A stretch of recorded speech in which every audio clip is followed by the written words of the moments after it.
Insatiable porn, a love story.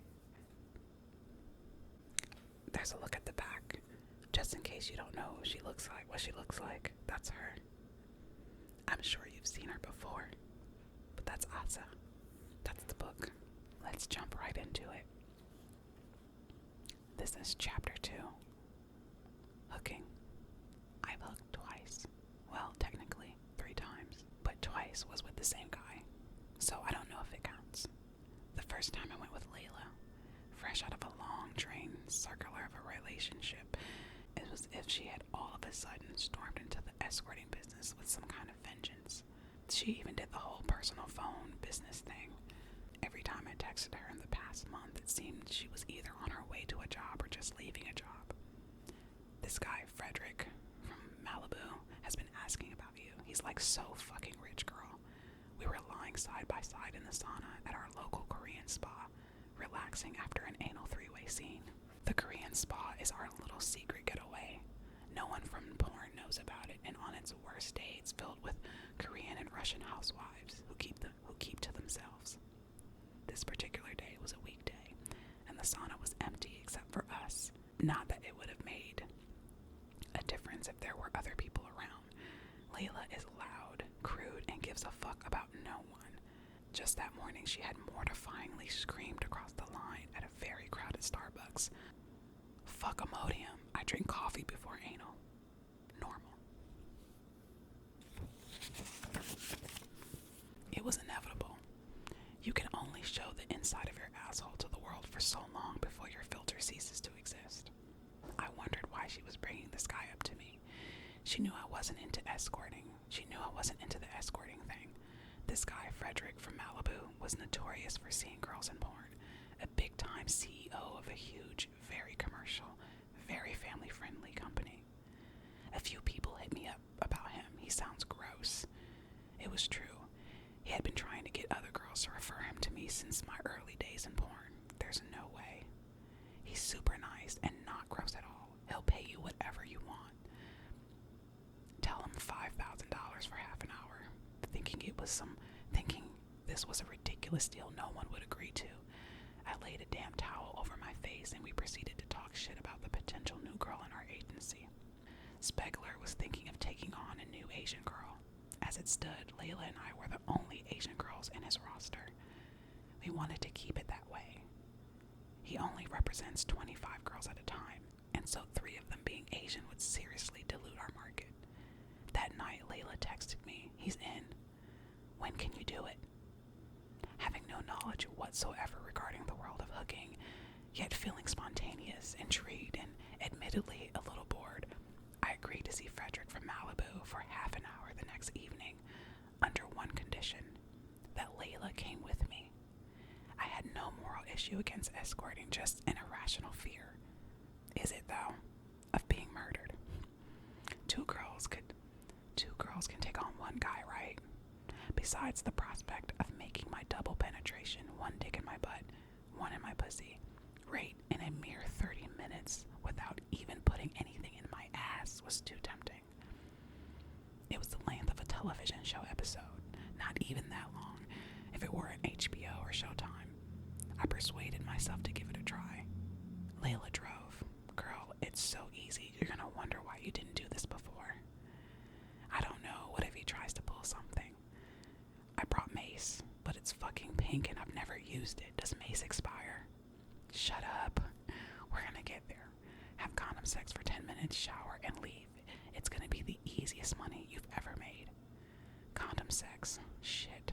I was so wrapped up in thinking of ways to hide my mace within arm's reach during the actual fucking, I had totally forgotten to pack condoms. Rule number 1 as a working girl: bring fucking condoms. We weren't even there yet, and I had already one strike in the hooker game. Luckily, Layla was more prepared than me. We got to the hotel, valeted the car, and took a fancy elevator up to the room. This is when things started to get real for me, or maybe more like surreal.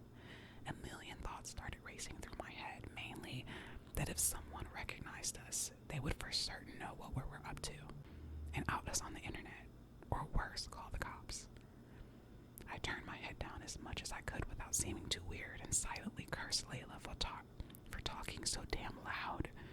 As we walked through the hallway, I recognized the mirrors on the wall from various girls' self-taken cell phone photos on their Twitter profiles.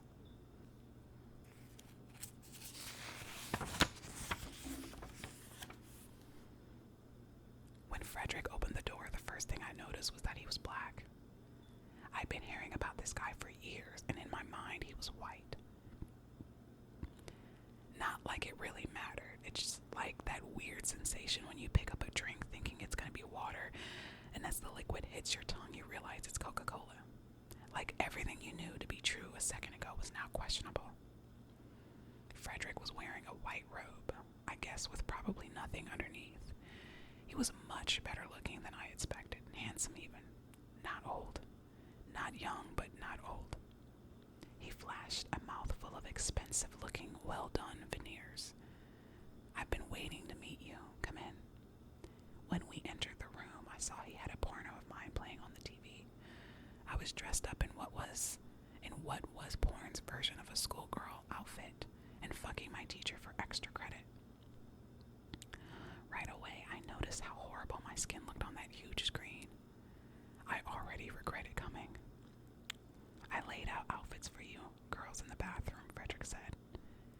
Layla was clearly feeling more comfortable than me, making herself at home on the floor in front of the minibar. She got her drink and we went into the bathroom. Just like he said, there were 4 schoolgirl uniforms laid out on the counter for us to choose from. They looked freshly dry cleaned, but definitely not new. Which girls had worn these outfits before me? Surely I knew at least a few of them. I chose a cropped collared shirt that showed off my stomach and a red plaid skirt that came with a matching tie of the same pattern. I opted for the baggy Japanese-style leg warmer socks rather than the stockings. My shoes I had brought. Layla picked a similar outfit in blue, only she went for the stockings. After dressing in silence, Layla put my hand in hers. We walked out together like this, hand in hand. I never asked her if she did this to comfort me or as a part of the act. Either way, it was sweet. The porno was still on the screen, but it wasn't my scene anymore. "Teacher, you wanted to see us. Is this about our recent tardiness?" Layla is a fucking pro. "I hope you didn't call us in to punish us. We really are very good girls." I was shocked to hear my own voice chime in this role play. The inner dialogue running in my head was far different. Shit, I left my mace in the bathroom. What kind of teacher wears a fucking robe? This is corny. Maybe it's not too late to grab my mace. I could say I have to pee. Maybe teacher can tell us how to work on our full potential. My mouth was making words that must have been ingrained into my brain from all the schoolgirl scenes I had shot over the years. "You're good girls. Teacher thought you might like to earn some extra credit." In this moment, I realized that people are actually into these tired, old, cliched porno scenarios. Every time I shot a teacher-student scene, I'm baffled at how the scripts never change. On the other hand, seeing how into the scene he was put me at ease. I probably didn't need my mace.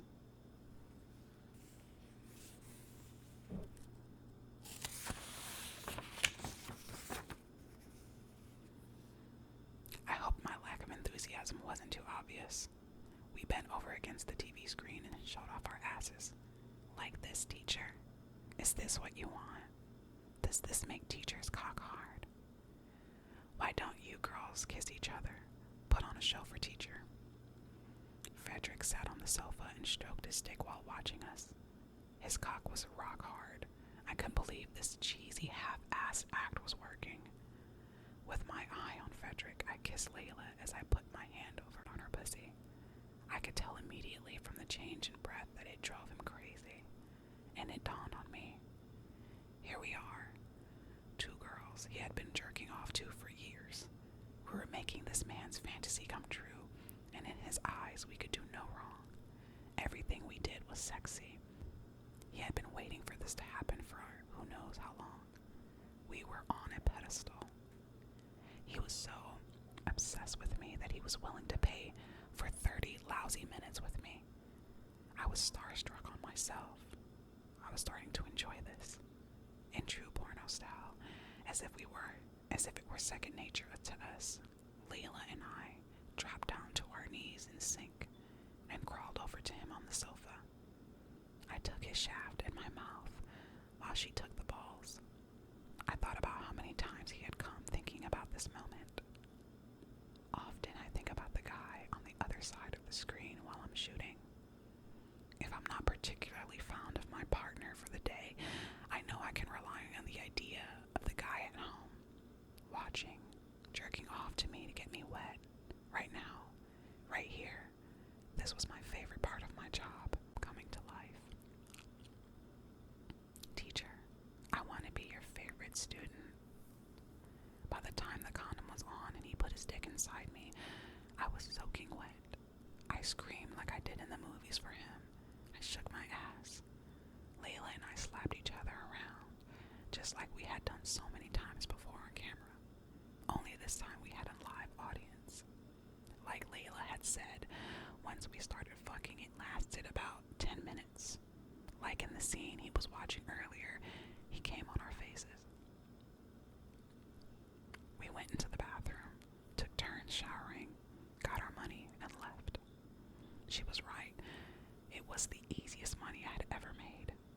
I saw Frederick again on my own the next day. We acted out a similar scenario, minus Layla. This sequel felt underwhelming. Maybe because I was alone. Maybe because the novelty had worn off. Maybe because he wanted me to wear the same outfit as the day before and it hadn't been washed. Or maybe it was the fact that he had asked me to fuck without a condom on, which just reminded me of how many girls in this business are fucking their clients raw. It made me sad. It turned me off. I never saw him again. He texts me from time to time, but I never reply. What's the point?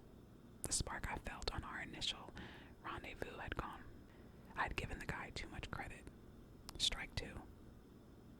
Feeling confident about the gig, but not necessarily needing to experience it again, I told Layla hooking wasn't my thing. So the next time she mentioned a client, I smiled and told her, tell him 10 grand.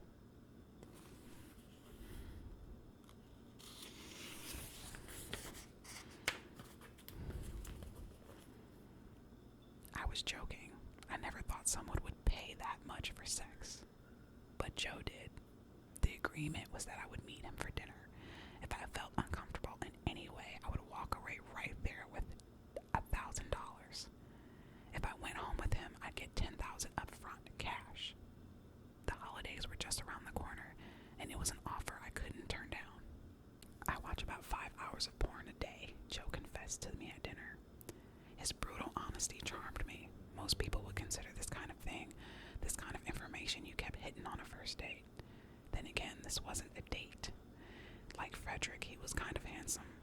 He was the kind of guy I'd like to watch a character-driven documentary on. Nerdy, socially awkward, and though I'm not a psychologist, to me he seemed like he could be on the Asperger's syndrome.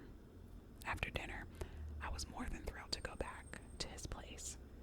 We stayed up all night and talked. Joe was smart, and I felt like I could listen to him talk forever. He was the kind of guy I could really learn from.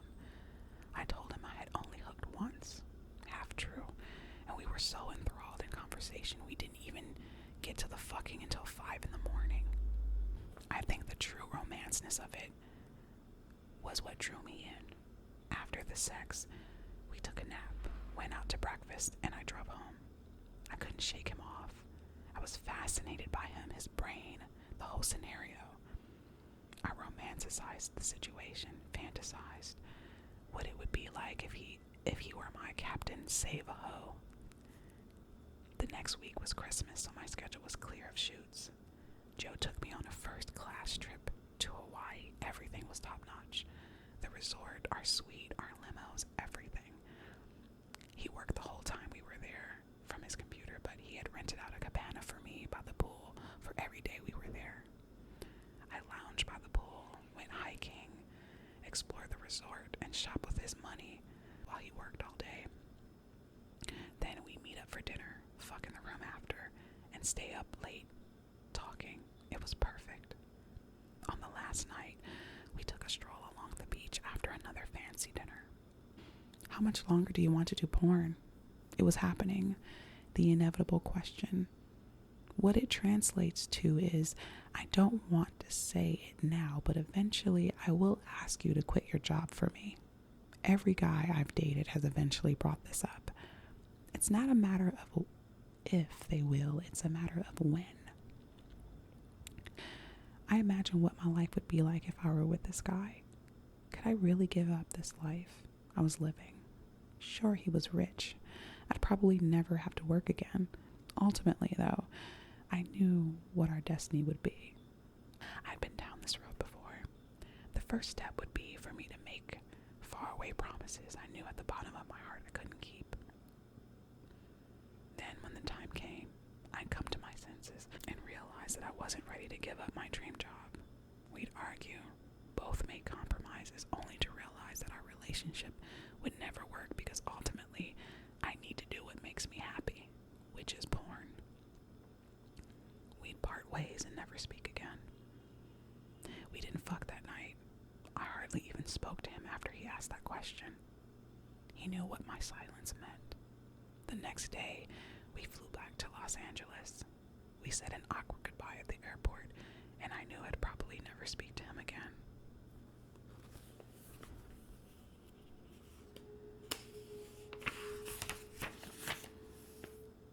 On the cab drive home, the first song to come on my iPod was Ho by Ludacris. What the fuck?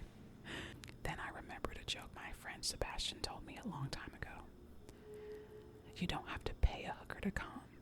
You pay a hooker to leave. I was the ultimate hooker failure. I didn't leave at all. I did just the opposite. I came over and over. I got emotionally involved and tried to make something out of nothing. Strike 3. And I think I'll end that one there.